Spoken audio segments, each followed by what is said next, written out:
किया गया। बिल को स्वीकार करने के पक्ष में 269 वोट पड़े और इसके विरोध में स्वीकार न करने को लेकर 198 वोट पड़े हैं, लेकिन बहुमत से लोकसभा में बिल स्वीकार हो गया। टीडीपी, शिवसेना, शिंदे गुट ने बिल का समर्थन किया। दूसरी तरफ कांग्रेस, टीएमसी, समाजवादी पार्टी वो इस बिल के विरोध में रहे। बहुमत से लोकसभा में स्वीकार हुआ बिल। इंडिया के जो घटक दल है, इसके अलावा भी कई पार्टियां हैं, एमआईएम है, उसने इसके खिलाफ वोट किया।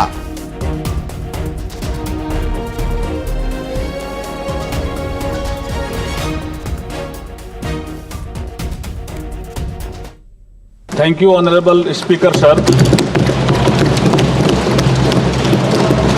With your permission, I beg to move for leave to introduce the Constitution 129th Amendment Bill 2024, further to amend the Constitution of India।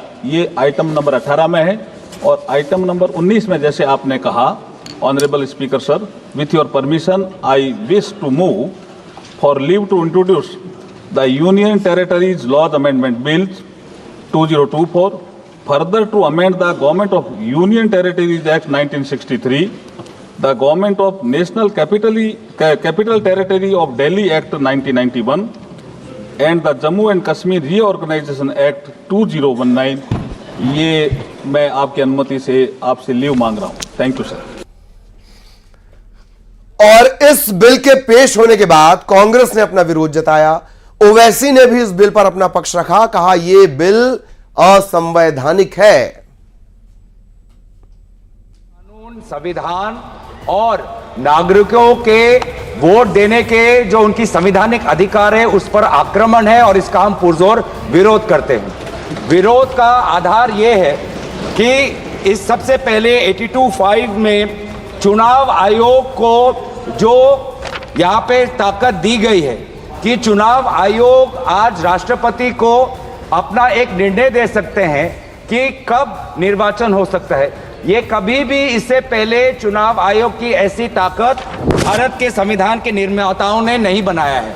चुनाव आयोग की क्या सीमाएं हैं वो आर्टिकल 324 में है, जहां पर इलेक्शन कमीशन को बस कैसे सुपरवाइज करना चाहिए, कंट्रोल करना चाहिए, इलेक्शन रोल कैसे बनाना चाहिए, वहीं तक ही चुनाव आयोग की क्षमताओं का सीमा बनाया है। लेकिन इस संविधान ने चुनाव आयोग को असंवैधानिक, गैर कानूनी ताकत दी है।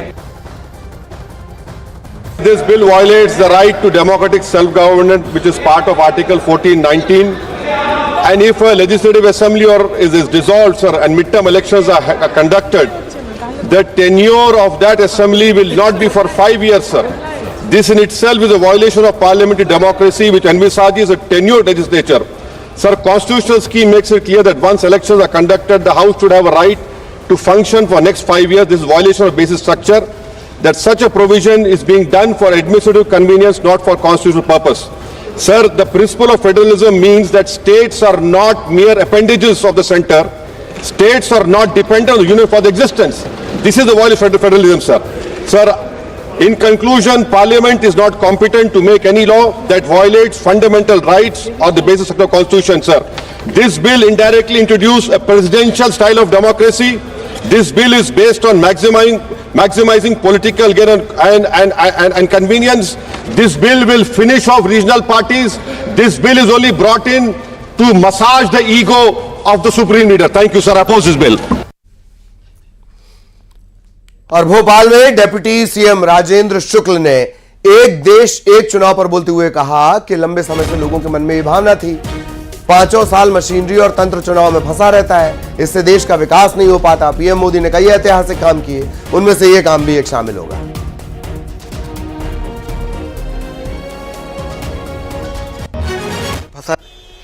लंबे समय से देश के लोगों में इस प्रकार की भावना थी कि 5 साल लगातार जो चुनाव होते हैं, कभी किसी राज्य का, कभी लोकसभा का, और पूरी मशीनरी और पूरा तंत्र जो है चुनाव में फंसा रहता है। उससे देश के विकास को एकाग्र रूप से पूरा नेशन एक दिशा में आगे बढ़ सके, ऐसा हो नहीं पाता है।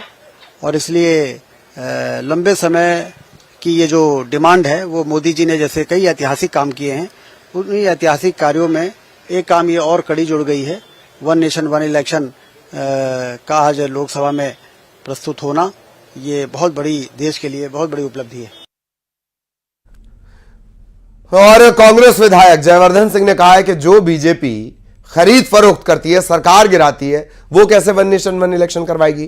भाजपा ने प्रथा बिगाड़ने का काम किया, भाजपा को लेन देन करने और सरकार गिराने की आदत पड़ गई है।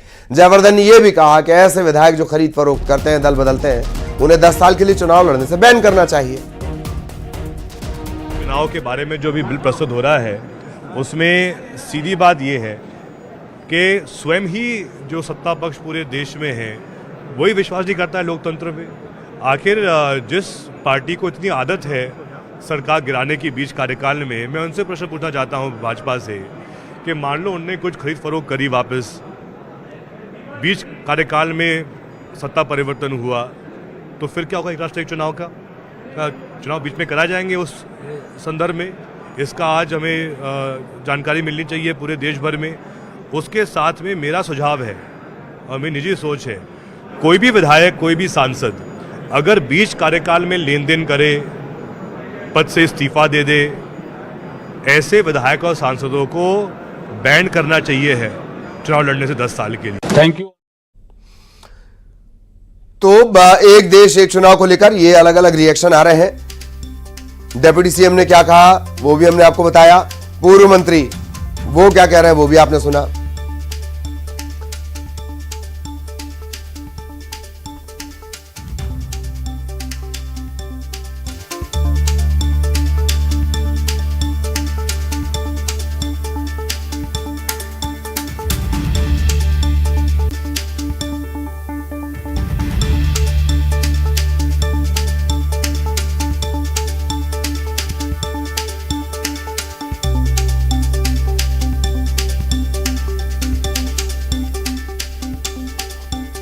वन नेशन वन इलेक्शन, इसे लेकर तो तमाम रिएक्शन है।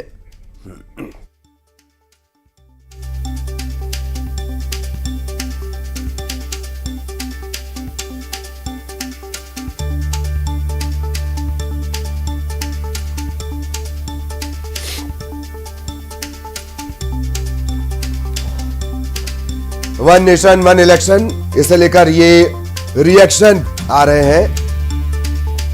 वोटिंग का क्या हुआ वो भी हमने आपको बताया, तस्वीरों में वो भी नजर आ रहा है। आज का क्या घटनाक्रम है वो जान लीजिए। एक देश एक चुनाव, ये बिल आया है 17वां दिन आज संसद का और 129वां, तकरीबन 129वां संशोधन होगा। एक संशोधन से काम नहीं हो पाएगा, 3 संशोधन करने पड़ेंगे इसके लिए। घटनाक्रम कैसा रहा वो भी आपने लगातार देखा।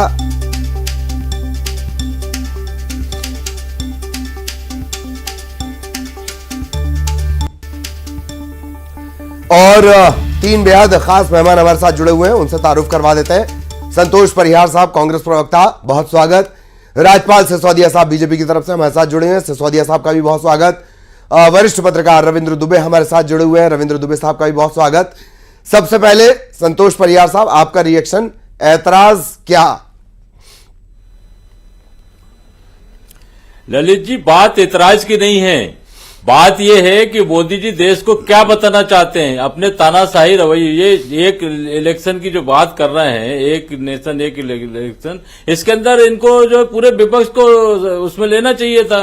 और जहां तक जो बात कर रहे हैं, जो विपक्ष मांग कर रहा है, पूरा विपक्ष इसके खिलाफ है। मोदी जी ये नहीं बता रहे कि पूरे देश में बैलेट पेपर से चुनाव करा दे तो 50 सीटें भी भारतीय जनता पार्टी की नहीं आएंगी। इसलिए जो है ये शगुफा छोड़ दिया, क्या मालूम क्या आगे होगा या नहीं होगा। ये जो आज जहां पे अभी महाराष्ट्र में चुनाव हुए, क्या महाराष्ट्र की सरकार में क्या होगा, जहां 2 साल बचे उसका ये गोलमोल करके तानाशाही पूर्ण रवैये से मालूम नहीं क्या बताना चाहते हैं। किसी भी तरह से जो है कब्जा करने वाली पॉलिसी जो इनकी हो गई है वो करना चाहते हैं। अरे विपक्ष को भरोसे में लीजिए। और जहां तक जो बातें कर रहे हैं, देखिए पूरे देश के अंदर महंगाई इतनी ज्यादा हो गई है, बेरोजगारी इतनी ज्यादा हो गई है। मध्य प्रदेश के अंदर जब से पर्ची वाले मुख्यमंत्री मोहन यादव जी यहाँ हैं, लूट मची हुई है। यहाँ पे कलेक्टर एसपी रिचार्ज और टॉपअप पे चल रहा है और वसूली भ्रष्टाचार का बोलबाला है पूरे मध्य प्रदेश। भ्रष्टाचार वाला प्रदेश हो गया हमारा मध्य प्रदेश। अब ये क्या मालूम क्या बताना चाहते हैं मोदी जी, आप ये बताइए। बैलेट पेपर चुनाव कराइए ना, इसमें पूरा जब पूरा विपक्ष मांग कर रहा है उसमें कराने की बात करेंगे। ठीक है, ठीक है। सिसोदिया साहब, रिएक्शन प्लीज।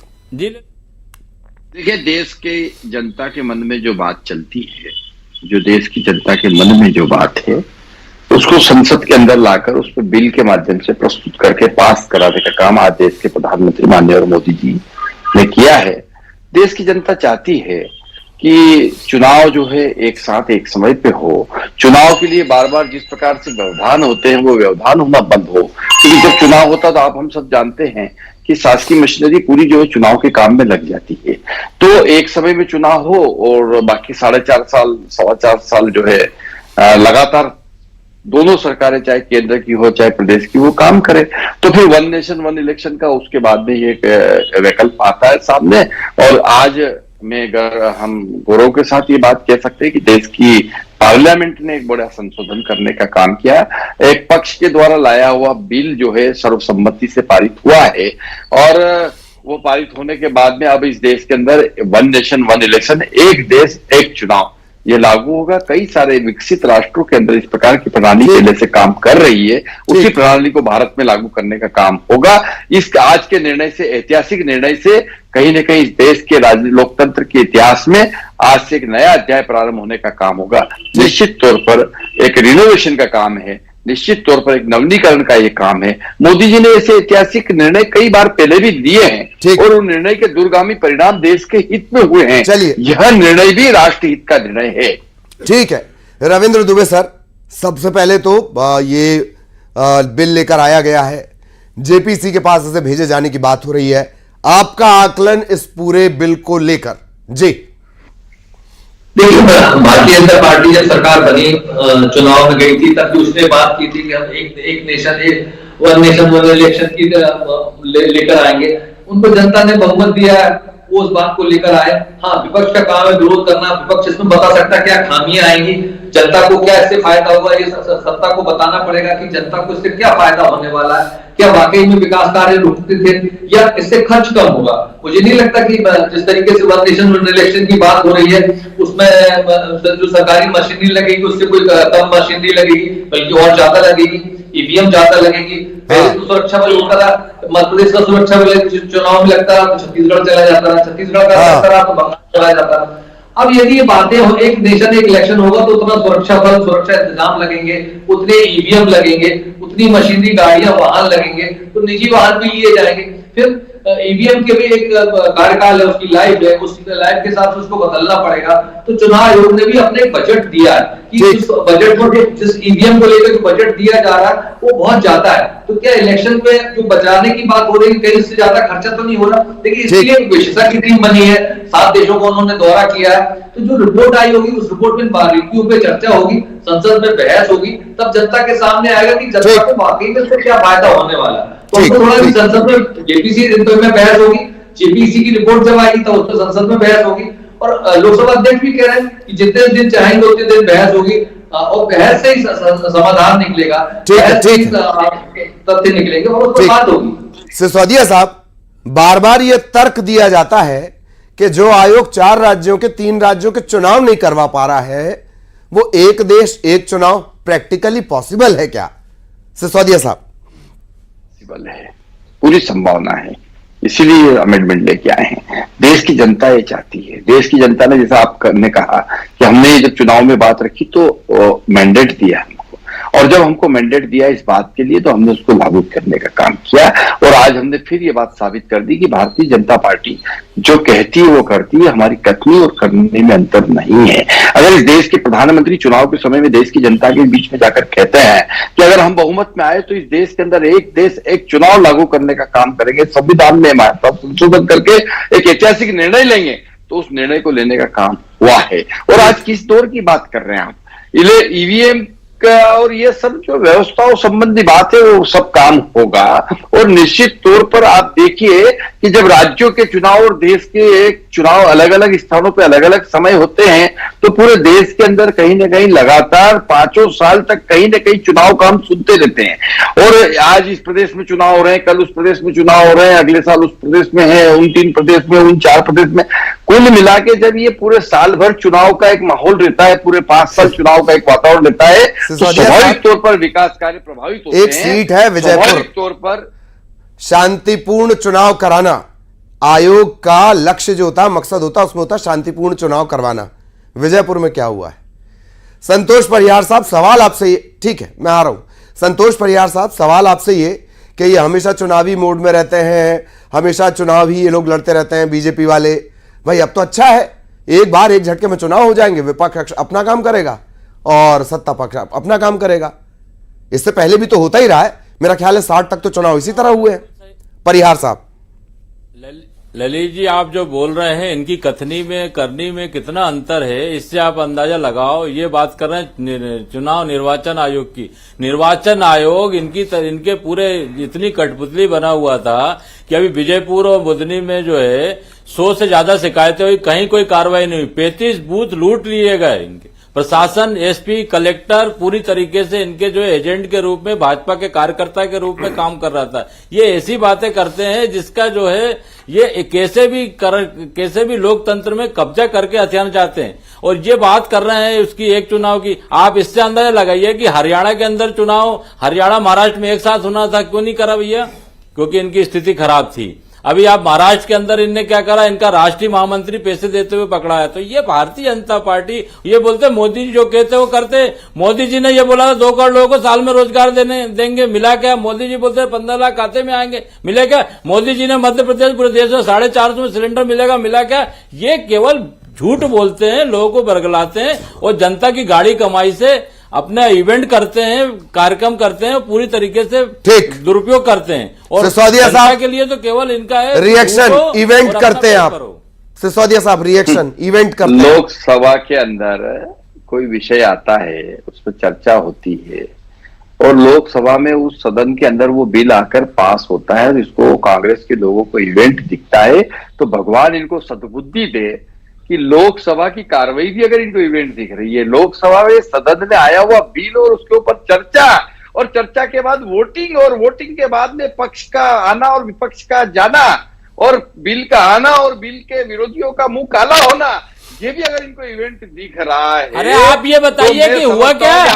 आप ये बताइए, जो आप बोलते हो करते हो, आपने पूरे देश के अंदर जो कब्जा कर लिया है, जो लोगों को बता रहा हो भ्रष्टाचार में पूरा देश डूबा हुआ है, अडानी अंबानी के हिसाब से जो सरकार चल रही है। अरे भैया, कांग्रेस के लोगों, भगवान आपको सद्बुद्धि दे, आपको लोकसभा की कार्रवाई की इवेंट दिख रही है, तो ये इवेंट आपको जो है बीजेपी वालों को करने दो, फिर आप तो बाहर हो जाओ इस इवेंट से।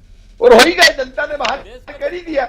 अब हद है साहब, शर्म आती है ऐसे लोगों के साथ जाकर बैठकर और जो है कहीं ना कहीं बात करने में भी, कि जो लोकसभा जैसे सबसे उच्च सदन, उसकी परंपरा, उसकी गरिमा को भी इवेंट बोल दे, तो इनका मानसिक जो है संतुलन बिगड़ चुका है। इनका मानसिक संतुलन बिगड़ चुका है कि पूरे देश में क्राइम मचा हुआ है, पूरा कर्जे में डूब रहा है मध्य प्रदेश, पूरा देश।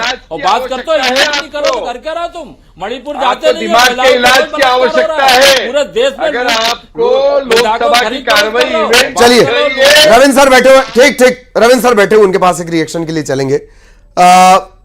ये बात सही है रविंद्र सर, आप रुक जाइए प्लीज, अभी ऊर्जा बचा के रखिए, अभी लंबी बहस चलेगी, जेपीसी के पास जा रहा है बिल। ठीक, रविंद्र दुबे सर, सवाल ये कि प्रायोरिटाइज तो होनी चाहिए, रोजगार समस्या है, महंगाई समस्या है, कॉस्ट ऑफ लिविंग समस्या है, पर प्रायोरिटी 1 नेशन 1 इलेक्शन को मिल रही है। रविंद्र सर देखिए, सरकार के जो वास्तविक मुद्दे थे, जिन्होंने बोला था कि हम 100 दिन में करेंगे, अगले 100 दिन का टारगेट भी रखा था मोदी जी ने, वो 100 दिन में अभी कोई ऐसी चीजें दिखती नहीं है। देखिए, मंत्रिमंडल 70 से ज्यादा लोगों का है, 3 या 4 मंत्रियों के नाम अभी भी लोगों के जुबान पर याद होंगे, बाकी के लोगों को पता ही नहीं है कि कौन मंत्री है। तो आप मंत्रियों के कार्यकाल के हिसाब से देखिएगा तो उनके कार्य प्रणाली भी समझ में नहीं आती। पार्टी लाइन के अंदर इनकी पार्टी में तो 3 ही नेता दिखते हैं जो लोकसभा में बोल रहे हैं या बाहर काम कर रहे हैं। तो इसके हिसाब से उनके हिसाब से मंत्रालय में भी काम वैसे ही चल रहा है। तो जो सरकार की योजना है वो भी फलीभूत नहीं हो पा रही, जमीन पर नीचे तरीके से नहीं उतर पा रही। आप देखिए जिस तरीके से नल जल योजना की बात की गई थी, अभी तक नल जल योजना पूरे 10 साल हो रहा उसको पूरा कंप्लीट नहीं कर पा रहा। अभी ग्रामीण में जो छत देने की बात हो रही है, किसानों को मकान बनाने के लिए पैसा नहीं दे रहा है, किस्ताना बंद हो गया है, लोगों को पैसा नहीं मिल पा रहा, किसान अलग परेशान है। आप कह रहे हैं कि हम खाद पूरी तरीके से सप्लाई कर रहे हैं, पूरे देश में मध्य प्रदेश में भी खाद का संकट है। और ये बात कोई कांग्रेस या भारतीय जनता पार्टी नहीं करी, राष्ट्रीय स्वयं सेवक संघ किसान संघ कर रहा है। वो किसान संघ तो ये बात भी कह रहा है। भोपाल में हमीदिया के आउटसोर्स कर्मचारियों को सैलरी नहीं मिली बेचारों को 3 महीने से, बताइए। सिसोदिया साहब, बहुत क्विक रिएक्शन। 1 नेशन 1 टैक्स वो प्रॉपर इंप्लीमेंट नहीं हो पाया अब तक। सिसोदिया साहब, जीएसटी का जीएसटी का इम्प्लीमेंट जी 100% हुआ है। जीएसटी के लागू होने के बाद में जिस प्रकार से देश के अंदर आर्थिक तौर पर देश का राजस्व में वृद्धि हुई है, जिस प्रकार से इसके लीकेजेस बंद हुए, मैं समझता हूं कि पूरे विश्व में इस प्रकार की टैक्स प्रणाली की प्रशंसा हो रही है। दूसरी बात जो मैं कह रहा हूं कि 1 नेशन 1 इलेक्शन के बाद में इस देश के प्रजातंत्र को और मजबूती मिलेगी, इस राष्ट्र के अंदर चुनाव में और पारदर्शिता आएगी, इस राष्ट्र के अंदर चुनाव में जो जिस प्रकार से आज स्थितियां हैं उससे भिन्न स्थिति देखने को मिलेगी। देश का गाड़ी कमाई का पैसा लोगों का व्यर्थ होने से बचेगा। अलग अलग समय और विजयपुर में शांतिपूर्ण निष्पक्ष मतदान हो सकेगा। हम तो वहां का एग्जाम्पल मिसाल कोट कर सकते हैं।